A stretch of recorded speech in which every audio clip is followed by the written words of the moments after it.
დღეს ჩვენს ყურადღებას ფიოდორ დოსტოევსკის ის ფენომენალური ქმნილება იპყრობს, რომელიც მოცულობით საკმაოდ მცირეა, თუმცა თავისი ფსიქოლოგიური და მეტაფიზიკური სიღრმით კოლოსალურია.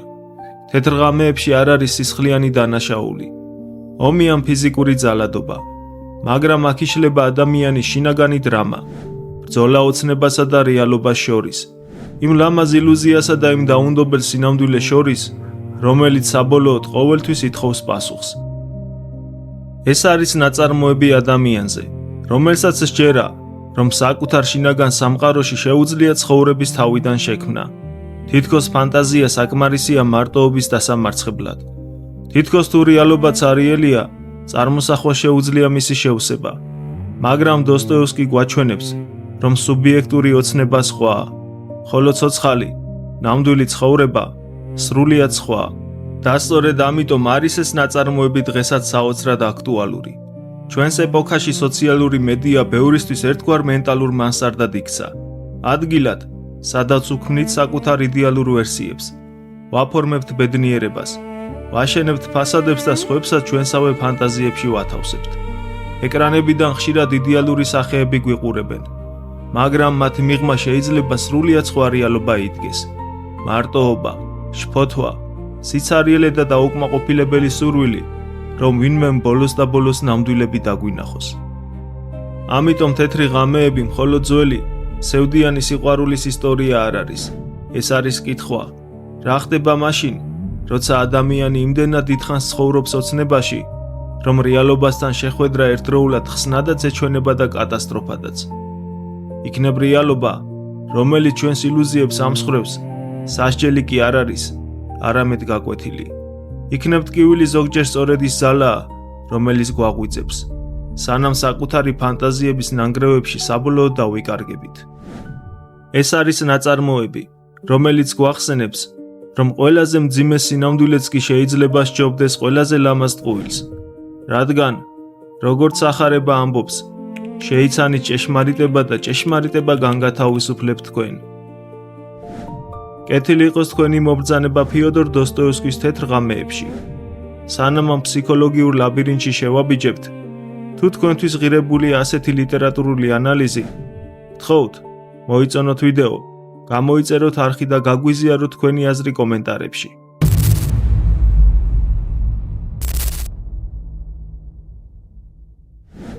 ახლა კი დაუბრუნდეთ იქ, საიდანაც თავად დოსტოევსკი იწყებს.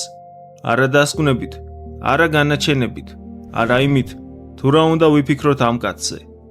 უბრალოდ შევიდეთ იმ ღამეში, რომელშიც ეს ამბავი იბადება. საუცხოო ღამე იყო, ისეთი ღამე, როგორიც მხოლოდ ჩვენი ახალგაზრდობისას თუ გვეწვეოდა ხოლმე. ჩემო კეთილო მკითხველო, ასე იწყება თეთრი ღამეები. პეტერბურგი ჩაძირულია იმ უცნაურ ნათებაში, როცა თითქოს ღამეა, მაგრამ სიბნელე ბოლომდე არ მოდის. ცაფერ მკრთალია, ჰაერი სველია, ქუჩები მშვიდია, არხები და ნევის სანაპიროები კი რბილ შუქს ირეკლავენ. ყველაფერი ისე გამოიყურება, თითქოს ქალაქი ერთდროულად ფხიზლობს და სიზმარშია ჩაძირული. ამ ქალაქში დადის ახალგაზრდა კაცი. მას სახელი არ აქვს. ჩვენ მას მხოლოდ ერთი სახელით ვიცნობთ. მეოცნებე. ის პეტერბურგში უკვე 8 წელია ცხოვრობს. ამბობს, რომ თითქმის არც ერთი ნაცნობი არ გაუჩენია, მაგრამ ამ სიტყვებში პირდაპირი წუწუნი არ არის. თითქოს ამას ისი ამბობს, როგორც ადამიანი, რომელმაც საკუთარ მარტოობასთან რაღაც უცნაური შეთანხმება გააფორმა. ის ადამიანებს დიდად არ იცნობს, მაგრამ იცნობს ქალაქს, იცნობს ქუჩებს, ფანჯრებს, ხიდებს, სახლებს. ზოგი სახლი თითქოს მისკენ მოდის და ეუბნება, რომ კარგადაა. ზოგი უჩივის, რომ ხვალში აკეთებენ, ზოგი ახარებს, რომ ერთ სართულს დააშენებენ, ზოგი ძველი ნაცნობივით ხვდება, თითქოს ყოველდღე ელოდება მის გავლას. მეოცნები ამ ყველაფერს ისე ხვება, რომ თავიდან შეიძლება გაგვეღიმოს კიდეც. თითქოს ეს კაცი პეტერბურგის უბრალო მკვიდრი კი არ არის, არამედ მისი საიდუმლო მეგობარია. თითქოს ქალაქს აქვს ისეთი ცხოვრება, რომელსაც ხვები ვერ ამჩნევენ. ის კი ხედავს, მისთვის სახლის ფერი უბრალოდ ფერი არ არის, ფანჯარა უბრალოდ მინა არ არის, ქუჩა უბრალოდ გზა არ არის. ყველაფერი რაღაცას ნიშნავს. ყველაფერი რაღაცას ელაპარაკება. და მერე დგება მაისი. პეტერბურგი ნელ-ნელა იცლება. ხალხი აგარაკებზე მიდის. ქუჩებში ეტლები გამოჩნდება. ავეჯი გადააქვთ. ფანჯრები იკეტება. ნაცნობი სახეები ქრება. შეიძლება ეს უბრალოდ სეზონური ამბავია, მაგრამ მეოცნები ამას სხვანაირად გრძნობს. თითქოს ქალაქი, რომელსაც ის ამდენი ხანი ჩუმად დახვებოდა, ერთიანად შორდება. მისთვის ამ დღეებში პატარა ცვლილებაც კი დიდ ამბად იქცევა. საყვარელი ვარდისფერი სახლი ყვითლად გადაუღებიათ. სხვა ადამიანი ამას ალბათ ვერ შეამჩნევდა, ან შეამჩნევდა და დაივიწყებდა. მეოცნებე კი ამაზე დარდობს ისე, როგორც ძველ მეგობარზე დარდობენ, რომელიც უცებ ვეღარ იცანი. ქალაქი იცვლება, ხალხი მიდის, ქუჩებიც არიელდება. და ისიც ერთ დღეს პეტერბურგს ცილდება. გადის ქალაქგარეთ, მინდვრებისკენ. იქ ჰაერი სხვანაირია, სივრცე უფრო ფართოა, გაზაფხული უფრო თავისუფლად სუნთქავს. ყველაფერი თითქოს ცოტახნით უმსუბუქებს გულს. დადის დიდხანს, თითქოს თავის ნაღველს გზაზე ტოვებს, მაგრამ საღამოს ისევ ბრუნდება. და სწორედ დაბრუნებისას ხდება ის, რაც ამ პატარა მოთხრობას მთელ სიცოცხლედ აქცევს. ნევის სანაპიროზე, ხიდთან, გოგონა დგას, მარტო, თავჩახრილი. ის ტირის, მეოცნებე ჩერდება. ერთი ნაბიჯი უნდა გადადგას, მაგრამ ვერ დგამს. უნდა ჰკითხოს, რა დაგემართათ, მაგრამ სიტყვებს ვერ პოულობს. უნდა დაეხმაროს, მაგრამ ეშინია, რომ მისი დახმარება უადგილო გამოჩნდება. მის გულში რაღაც უკვე დაიძრა, მაგრამ სხეული ჯერ ისევ გაუბედავია. გოგონა მის სიახლოვეს გრძნობს და გვერდზე იწევს. მეოცნებე უკან მიხვება, მაგრამ შორიდან. არა ისე, თითქოს მისდევდეს, არამედ ისე, თითქოს ჯერ კიდევ ვერ გადაწყვიტა, აქვს თუ არა უფლება სხვის ტკივილში შევიდეს. და ამ დროს ჩნდება მთვრალი კაცი. ის გოგონას ედევნება. ღამის სიჩუმე ერთ წამში ირღვევა. გოგონა შეშინებული ჩქარდება. უცნობი კაცი კი არ ეშვება. მაშინ მეოცნებე წინ მიდის, ხელში ჯოხი უჭირავს, გზას უღობავს. მთვრალი კაცი უკან იხევს და სიბნელეში ქრება. ყველაფერი სწრაფად ხდება. თითქოს არც ისე დიდი გმირობა, არც ხმაურიანი ბრძოლა, არც დიდი დრამა, მაგრამ ამ კაცისთვის ეს წუთი რაღაც განსაკუთრებულია. მან პირველად არ ჩაუარა გვერდით გულგრილად. პირველად არ დარჩა მხოლოდ დამკვირვებლად. პირველად რეალურ სამყაროში გააკეთა რაღაც, რაც ხვის სიცოცხლეს შეეხო. გოგონა გადარჩენილია. მეოცნებე მას მკლავს თავაზობს. ისინი ერთად მიდიან. ორივე აღელვებულია. გოგონა ჯერ კიდევ კანკალებს. მეოცნებე კი ისე დაბნეულია, თითქოს თვითონაც ვერ იჯერებს, რომ ეს მოხდა. მისი ხმა არ ამყარია, სიტყვები ხან ბევრია, ხან არეულია, ხან ზედმეტად გულწრფელი. ენა ებმის, ხან ბოდიშს იხდის, ხან თავის გამართლებას ცდილობს, ხან რაღაცას ამბობს და მაშინვე გრძნობს, რომ შესაძლოა, ზედმეტი თქვა. ეს მისთვის ჩვეულებრივი საუბარი არ არის. მით უმეტეს გოგონასთან, მით უმეტეს ასეთ ღამეში, მით უმეტეს ასი ახლოს. მას სურს, რომ სწორად გაუგონ. არ შეეშინდეთ მისი, არ იფიქრონ, თითქოს ცუდი განზრახვა აქვს. და ალბათ, ჩუმად ისიც უნდა, რომ ამ უცნობმა გოგონამ მასში რაღაც ღირსეული დაინახოს. დოსტოევსკი აქ ძალიან ნაზად გვაჩვენებს ადამიანს, რომელსაც ურთიერთობა არ უსწავლია, მაგრამ გული წინ უსწრებს ყველაფერს. მას არ აქვს გამოცდილება, არ აქვს თავდაჯერებული მანერები. არ იცის, როგორ უნდა ესაუბროს ქალს ისე, რომ შვიდი და ბუნებრივი გამოჩნდეს. ამიტომ ლაპარაკობს ისე, როგორც შეუძლია, მორცხვად, ზედმეტად გულწრფელად, ზოგჯერ სასაცილოდ, მაგრამ შინაგანად ძალიან სუფთად. გოგონა უსმენს. ნელ-ნელა მისი შიში იკლებს. მის გვერდით საშიში კაცი არ დგას. დგას უცნაური, დაბნეული, გულწრფელი ახალგაზრდა, რომელიც თითქოს თვითონაც გაკვირვებულია, რომ ამ ღამის მონაწილე გახდა. და მათ შორის ჩნდება პირველი მსუბუქი ნდობა. ღამის შიში საუბრად იქცევა. საუბარი სიახლოვედ, სიახლოვე დაპირებად.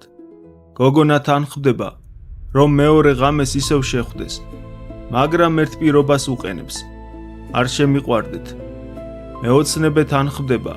იმ წამში ალბათ თვითონაც სჯერა, რომ ეს შესაძლებელია. იმ დროს მას ჯერ მხოლოდ ის ახარებს, რომ ხვალ ისევ ნახავს. მეორე ღამეს მეოცნებე ისევ იმავე ადგილას მიდის. ახლა ეს ადგილი უბრალოდ სანაპირო აღარ არის. გუშინდელი ღამის შემდეგ იქ თითქოს რაღაც დარჩა. მოლოდინი, ხმა, ნაბიჯები, შეხება, პირობა, ის ელოდება. ალბათ ყოველ წამს გზას უყურებს. ალბათ საკუთარ თავს არწმუნებს, რომ შეიძლება არ მოვიდეს. მაგრამ ამავე დროს გულში უკვე იცის, თუ არ მოვა, ეს უბრალო იმედგაცრუება არ იქნება. გოგონა მოდის, ამჯერად აღარ ტირის. უფრო მშვიდია, უფრო გახსნილი. მათ შორის უკვე გუშინდელი უხერხულობა აღარ არის. ან არის, მაგრამ სხვა სახით. უფრო თბილი, უფრო ადამიანური. თითქოს ორივე მიცის, რომ რაღაც უცნაური დაიწყო. მაგრამ ჯერ არც ერთს არ აქვს სახელი ამისთვის. და საინტერესოა, ამ მომენტამდე ჩვენ ჯერ კიდევ არ ვიცით, რა ჰქვია მას. პირველ ღამეს ის მხოლოდ ტირილი იყო ხიდთან, სილუეტი, შეშინებული ხმა, მეოცნებეს მკლავზე დაყრდნობილი უცნობი. მხოლოდ მეორე ღამეს ეუბნება თავის სახელს. მას ნასტენკა ჰქვია. სახელი თითქოს გვიან მოდის, მაგრამ სწორედ ამ დაგვიანებაშია რაღაც მნიშვნელოვანი. ჯერ ის გამოჩნდა როგორც მოვლენა, როგორც მოულოდნელი სინათლე კაცის ცხოვრებაში, რომელიც დიდხანს მარტო დადიოდა. მერე კი გახდა ადამიანი. ნასტენკა თავისი ხმით, თავისი ისტორიითა და თავისი ტკივილით. ნასტენკა სთხოვს საკუთარ თავზე უამბოს. და აქ მეოცნებე თითქოს იბნევა. რა უნდა მოუყვეს? მის ცხოვრებაში არ არის დიდი თავგადასავლები, არ არის მეგობრების წრე, ხმაურიანი წარსული, სიყვარულის ისტორია, გამოცდილი კაცის ამბები. გარედან მისი ცხოვრება თითქმის სარიელია, მაგრამ შინაგანად სავსე. ის ამბობს, რომ მეოცნებია და იწყებს საუბარს იმ ადამიანზე, რომელიც დღეებს რეალურ ქალაქში ატარებს. ღამეებს და ზოგჯერ მთელ ცხოვრებას კი საკუთარ წარმოსახვაში. ის ყვება არა ფაქტებს, არამედ მდგომარეობას. ყვება, როგორ შეიძლება ოთახში იჯდე და მთელი სამყარო საკუთარ თავში ააშენო. როგორ შეიძლება ქუჩებში დადიოდე და შენს გულში უფრო მეტი ამბავი ხდებოდეს, ვიდრე გარშემო. ის ამას ისე არ ყვება, როგორც ლექციას. ხან თვითონვე ეღიმება საკუთარ თავზე, ხან სერიოზულდება, ხან თითქოს ეშინია ნასტენკამ არ დასცინოს. მერე ამჩნევს, რომ უსმენენ და უფრო თამამდება. მისთვის ეს საუბარი პატარა აღსარებაა. შესაძლოა, პირველად უშვებს ვინმეს იმ ოთახში, სადაც ამდენი ხანი მარტო ცხოვრობდა. თითქოს ფრთხილად აღებს კარს და ამბობს, აი, ეს ვარ. შეიძლება უცნაურია, შეიძლება სასაცილოა, შეიძლება თქვენთვის გაუგებარიც, მაგრამ ეს ჩემი ცხოვრებაა. ნასტენკა უსმენს, ზოგჯერ ეღიმება, ზოგჯერ ეცოდება, ზოგჯერ ვერ ხვდება, ხუმრობს თუ მართლა ასე ცხოვრობს, მაგრამ არ აჩერებს, არ უგულებელყოფს, არ აწყენინებს. და მეოცნებისთვის ეს უკვე ბევრს ნიშნავს. მას შეუძლია ილაპარაკოს, შეიძლება ზედმეტადაც, შეიძლება არეულადაც, მაგრამ შეუძლია. და როცა ადამიანი, რომელსაც დიდხანს არავინ უსმენდა, პირველად გრძნობს, რომ მის სიტყვებს არავინ დასცინის, ის უკვე ცოტათი იცვლება. შემდეგ ნასტენკა იწყებს საკუთარ ამბავს. ის ბებიასთან ცხოვრობს. ბებია უსინათლოა, კაცრი, ფრთხილი. ნასტენკა ობოლია და ბავშვობიდან მის გვერდით იზრდება. მათი ცხოვრება პატარა სახლშია მოქცეული. ოთახში, სადაც დღეები ერთმანეთს ჰგავს. კითხვა, ქსოვა, ბებიის ხმა, ჩუმის სვლა, პანჯარა, ისევ ოთახი. ერთხელ, როცა ნასტენკამ რაღაც პატარა თავისუფლება მოინდომა, ბებია ისე შეშინდა, რომ იგი თავის კაბაზე მიაბა. პირდაპირ, ქინძის თავით. ნასტენკა უნდა მჯდარიყო მის გვერდით. ბებიასთვის წაეკითხა, ემუშავა, ესწავლა და თუ ადგომა მოუნდებოდა, ბებიაც იგრძნობდა. ამ ამბავს ნასტენკა სიცილით ყვება, თითქოს თვითონაც ხედავს მის უცნაურობას. მაგრამ ამ სიცილის მიღმა მაინც ჩანს რაღაც სუნთქვა შეკრული ცხოვრება. მერე მათ სახლში ახალი მდგმური გადმოდის. არც ძალიან ახალგაზრდა, არც ძალიან მოხუცი, თავაზიანი, განათლებული, ცოტათი იდუმალი. ნასტენკასთვის მისი გამოჩენა თითქოს დახურულ ოთახში შემოსული ჰაერია. ის წიგნებს აძლევს, ნასტენკა კითხულობს და მისთვის წიგნები მხოლოდ გასართობი არ არის. წიგნები სხვა ცხოვრებას უხსნის. თითქოს ოთახის კედლები ცოტათი იწევა. თითქოს ის, ვინც ბებიის გვერდით არის მიბმული, ფურცლებიდან მაინც იწყებს მოძრაობას. შემდეგ მოდის თეატრი, სევილიელი დალაქი, როსინა, მუსიკა, საღამო, რომელზეც ნასტენკას გული ისე უცემს, თითქოს აღარ იტევს საკუთარ სხეულს. ის ხედავს, რომ მდგმური უყურებს, ესაუბრება, მისით ინტერესდება და ყველაფერი, რაც აქამდე მხოლოდ წიგნებში ხდებოდა, ნელ-ნელა საკუთარი ცხოვრების ნაწილად ეჩვენება. ნასტენკას უყვარდება. მდგმურსაც თითქოს უყვარს, მაგრამ მისი მდგომარეობა არ აძლევს უფლებას მაშინვე დაქორწინდეს. ის უნდა წავიდეს მოსკოვში, საქმეები მოაგვაროს, მდგომარეობა გაიუმჯობესოს. ნასტენკა მზად არის მასთან ერთად გაიქცეს. მზად არის თავისი ნივთების შეკრას და მივიდეს მასთან. მიდის კიდეც, ფერმრთალი, შეშინებული, სირცხვილითა და სიყვარულით სავსე. ის კი აჩერებს, არა უხეშად, არა ცივად. ეუბნება, რომ ახლა ვერაფერს პირდება ისე, როგორც სურს, მაგრამ ერთ რამეს პირდება. თუ ერთი წლის შემდეგ დაბრუნდება და ნასტენკას ისევ ეყვარება, ისინი ბედნიერები იქნებიან. და ნასტენკა იწყებს ლოდინს. ერთი წელი, დღე-დღეს მიყვება, ღამე-ღამეს. ბებიის ოთახი ისევ იგივეა, მაგრამ ნასტენკა შიგნით უკვე მომავალი ცხოვრობს. მას აქვს დღე, რომელიც უნდა დადგეს, ჰყავს ადამიანი, რომელიც უნდა დაბრუნდეს, აქვს დაპირება, რომელიც ყველაფერს შეცვლის. ერთი წელი გადის, მდგმური პეტერბურგში დაბრუნებულია. ნასტენკა მიცის, რომ ის აქ არის, მაგრამ არ მოსულა, არც წერილი, არც ხმა, არც ნაბიჯი. გუშინ სწორედ ამიტომ იდგა ხიდთან და ტიროდა. ახლა ნასტენკა მეოცნებეს დახმარებას თხოვს. თავიდან თითქოს ეშინია წერილის გაგზავნის. არ უნდა თავი მოახვიოს მას.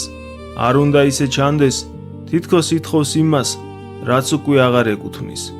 მეოცნებე კი ცდილობს დაარწმუნოს, რომ მას ამის უფლება აქვს და რომ შეიძლება ამ წერილმა ყველაფერი გაარკვიოს.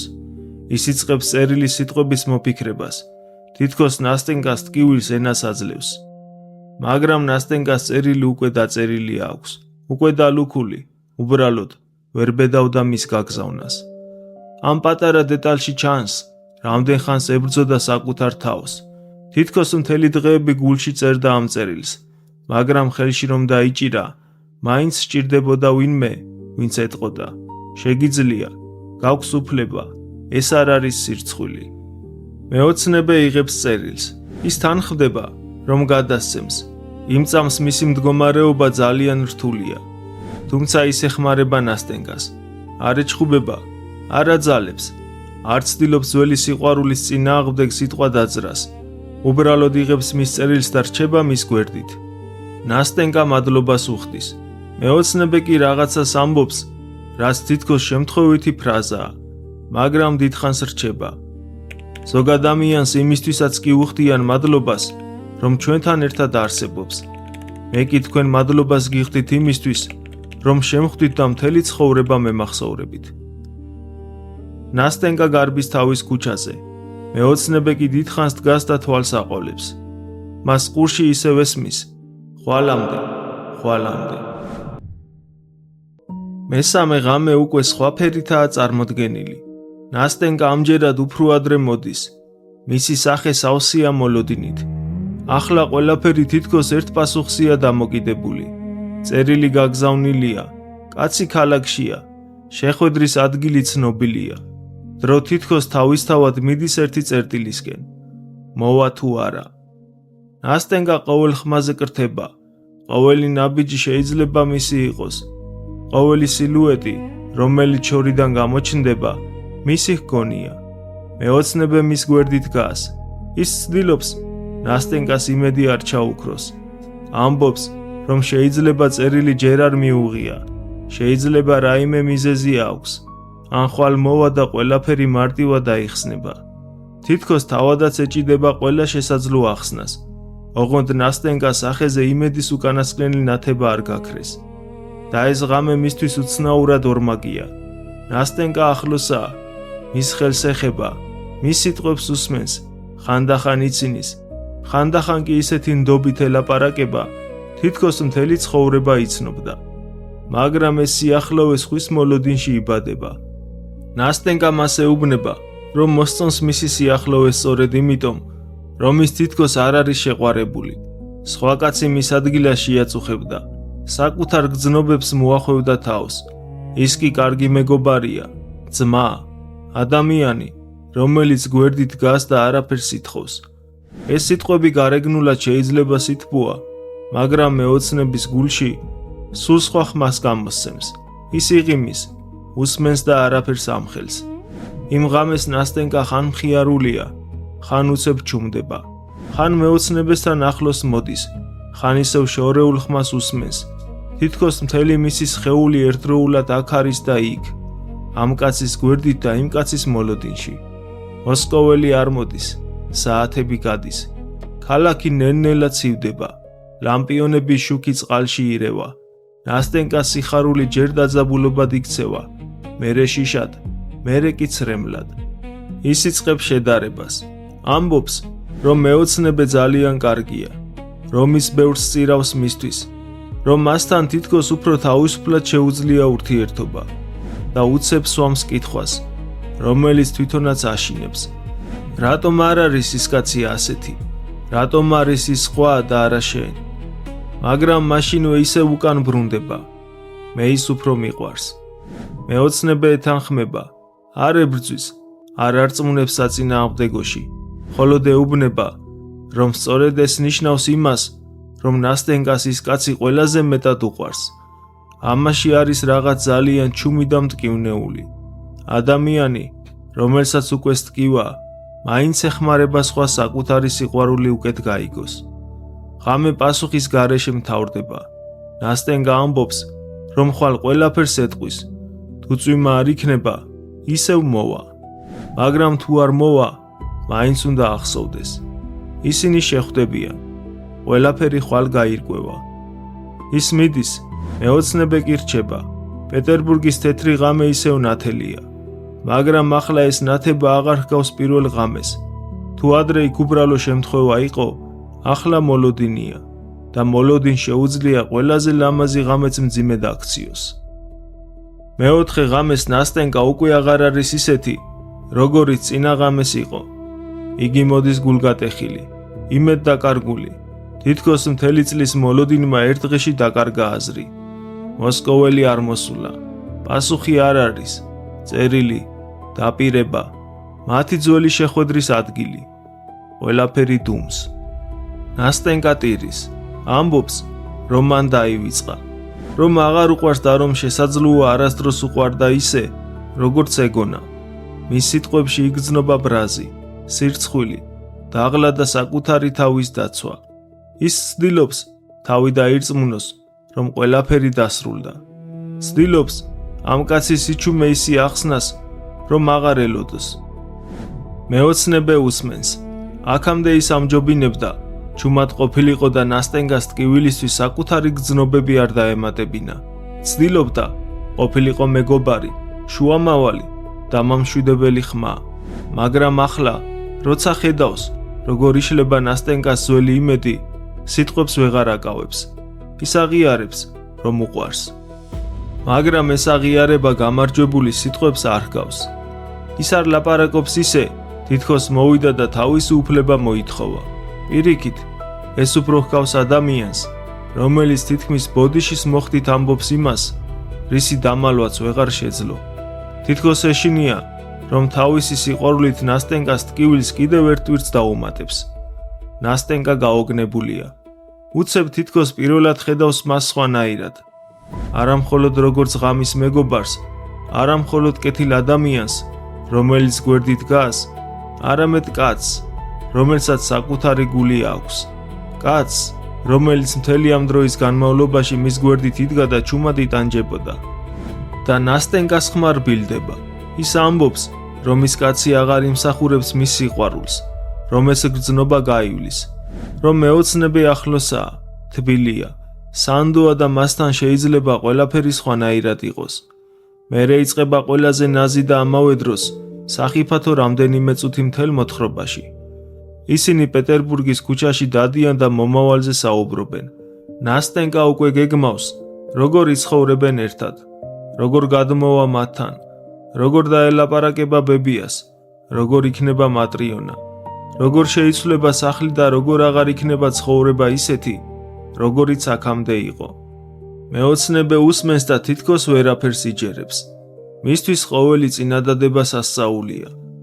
ის რაც წლების განმავლობაში მხოლოდ ფანტაზიაში შეიძლებოდა მომხდარიყო, ახლა მის წინ ნასტენკას ხმით თითქმის რეალობად იქცევა. სახლი, დილა, ლოდინი, საერთო ცხოვრება, ადამიანი, რომელიც მის გვერდით იქნება, ადამიანი, რომელიც მასზე მომავალ დროში საუბრობს. ეს არის ბედნიერება, რომელიც ჯერ კიდევ არ მომხდარა, მაგრამ უკვე ისე ახლოსაა, რომ ხელის გაწვენა გინდება. და სწორედ მაშინ, როცა ყველაფერი თითქოს ბედნიერი დასასრულისკენ იხრება, ქუჩაში კაცი გამოჩნდება. ნასტენკა ჩერდება, უყურებს და ერთ წამში იცნობს. ეს ის არის, მოსკოველი დაბრუნდა. აქ დოსტოევსკი თითქმის არაფერს ხსნის და არც სჭირდება. ნასტენკას სხეული მის ნაცვლად ლაპარაკობს.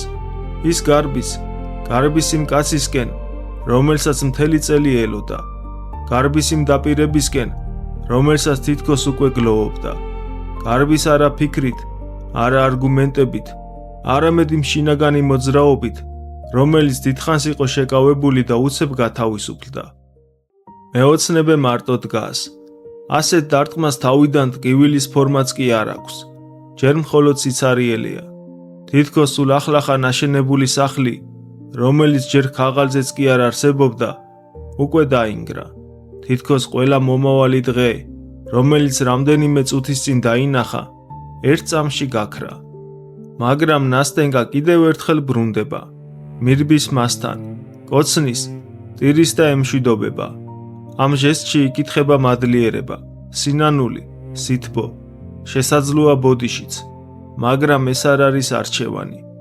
შემდეგ ის ისევ ტრიალდება, მოსკოველს მიჰყვება და ისინი მიდიან.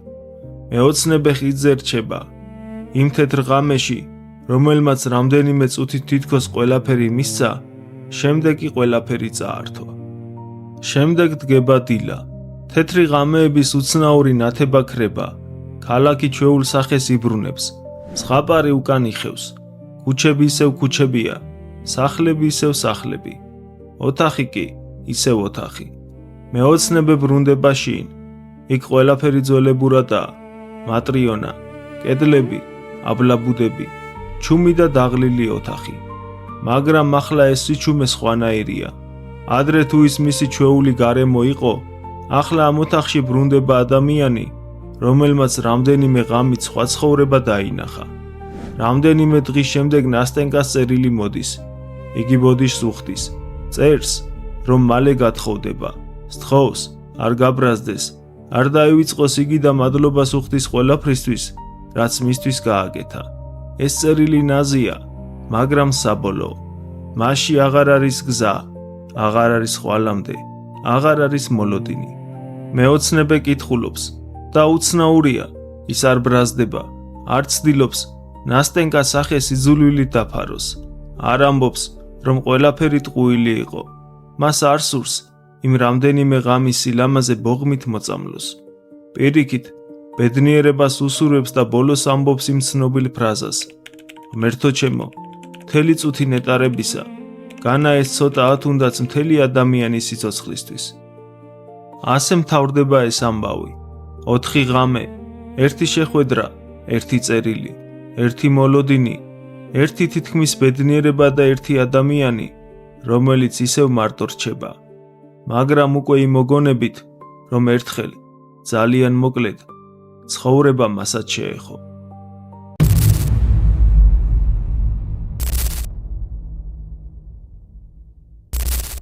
ახლა, როცა ამბავი გავიარეთ, შეგვიძლია უკან დავიხიოთ და ვიკითხოთ, თუ რას ვუყურეთ სინამდვილეში. დოსტოევსკი მარტივ განაჩენს არ გვაძლევს.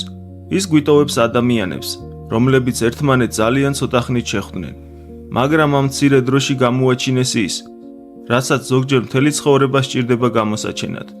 მეოცნებაზე ადვილია თქვა, რომ ის საწყალია, ზედმეტად გულწრფელი ან რეალობისთვის მოუმზადებელია, მაგრამ უფრო ზუსტი კითხვა ასეთია: რას აკეთებს ის სინამდვილეში?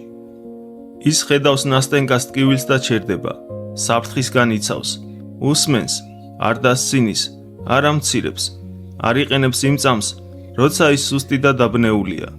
თან ხვდება და ეხმაროს იმ კაცთან დაკავშირებაში, რომელსაც ნასტენკა ელოდება და როცა ბოლოს ყველაფერს კარგავს, სიძულვილით არ პასუხობს. ეს ყველაფერი რაღაცას გვეუბნება, მაგრამ რას?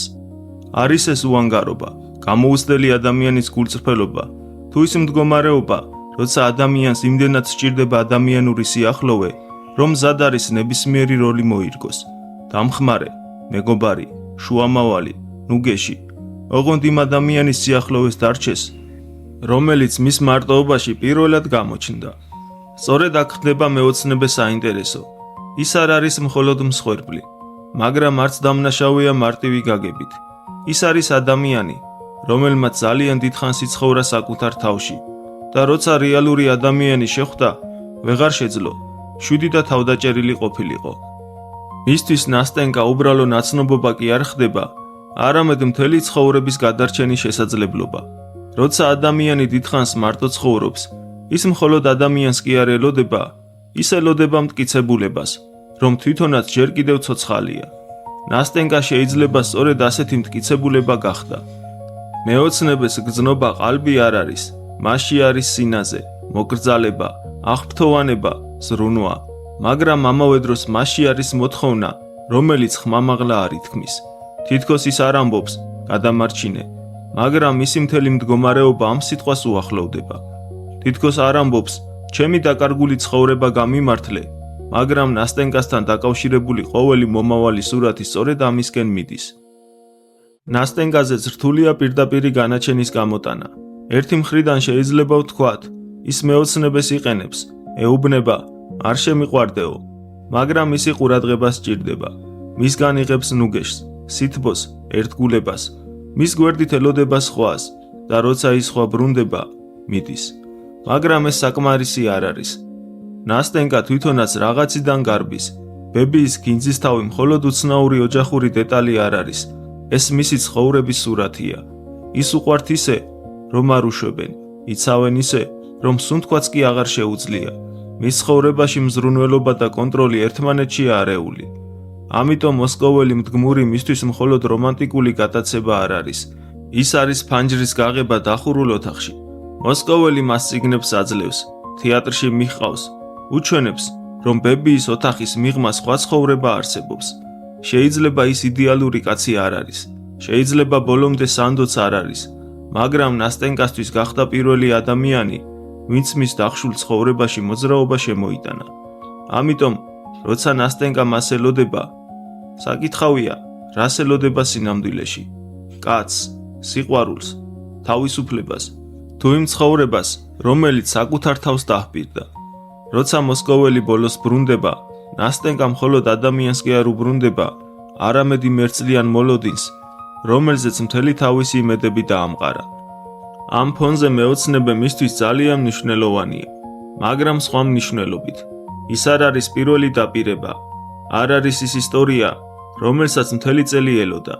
ის არის ადამიანი, რომელიც გამოჩნდა მაშინ, როცა ნასტენკას მოლოდინი უკვე ტკივილად იქცა. ის არის ხმა, რომელიც ამშვიდებს, ყური, რომელიც უსმენს, ხელი, რომელსაც შეიძლება დაეყრდნოს. მაგრამ შეიძლება სწორედ ამიტომ იქცეს მეოცნებე ნასტენკასთვის სათადარიგო რეალობად, გზად, რომელსაც აირჩევდა მხოლოდ მაშინ, თუ მთავარი გზა საბოლოოდ დაიკეტებოდა. ნასტენკა ბოროტი არ არის, ის თვითონაც გადასარჩენია, მაგრამ ადამიანი შეიძლება ბოროტი არ იყოს და მაინც ადგინოს. მოსკოველი თითქმის არ ჩანს, მაგრამ ის იგებს. ნასტენკასთვის ის დაუმთავრებელი ისტორია, დაპირება, რომლის გარეშეც მისი ერთწლიანი ლოდინი და სირცხვილი აზრს დაკარგავდა. მოსკოველი გოგონას რისკს თავაზობს, მეოცნებე კი გარანტიას. ბებიის სახლში ნასტენკამ უკვე იცოდა, რა იყო უსაფრთხო, მაგრამ ჩაკეტილი თავშესაფარი. მეოცნებესთან ყველაფერი ზედმეტად სწრაფად, წინასწარ და იდეალურად იწერება, რაც რეალობას არ ჰგავს. ნასტენკამ მოსკოველი და მისი მოცემული გაურკვევლობა აირჩია, რადგან ის ბევრად უფრო ჰგავდა ნამდვილ ცხოვრებას. მარტოობის დაძლევის სურვილი ბუნებრივია, თუმცა ნამდვილი სიყვარული საკუთარი ეგოიზმიდან გამოსვლას ნიშნავს. ეს არის უნარი, დაინახოს სხვა პიროვნება თავისი დამოუკიდებელი ნებითა და არა როგორც საკუთარი შინაგანი სიცარიელის შესავსები მექანიზმი. ხშირად გვიყვარს არა კონკრეტული პიროვნება, არამედ საკუთარი თავისის ვერსია, რომელიც მის გვერდით აღარ არის მარტო. ნასტენკამ მეოცნებეს დაანახა, რომ ცოცხალი სამყარო არსებობს, თუმცა ამ სამყაროში დარჩენა უკვე თავად მეოცნებლის პასუხისმგებლობაა. ფინალური ფრაზა, მთელი წუთი ნეტარებისა, განა ეს ცოტაა, თუნდაც მთელი ადამიანის სიცოცხლისთვის, ორაზროვანია. მასში არ არის ბოღმა, მაგრამ არის თუ არა ესრული კაპიტულაცია რეალობის წინაშე. თუ ერთი წუთია საკმარისი მთელი სიცოცხლისთვის, მაშინ რა ფუნქცია აქვს დანარჩენ ყოფიერებას? თავარი საკითხავი ისაა, რას იზამს მეოცნები ამის შემდეგ? გაიღვიძებს, თუ ამ მოგონებას ახალ, უფრო მყარ ციხედ აქცევს, რათა რეალობაში აღარასოდეს დაბრუნდეს. ნასტენკა მისთვის საბოლოო ბედნიერება კი არ იყო, არამედ მტკიცებულება, რომ ბედნიერება შესაძლებელია. ეს მტკივნეულია, მაგრამ სწორედ აქ, ილუზიების მსხვერვის წერტილში, იწყება ნამდვილი, უგარანტიო, მაგრამ ცოცხალი რეალობა.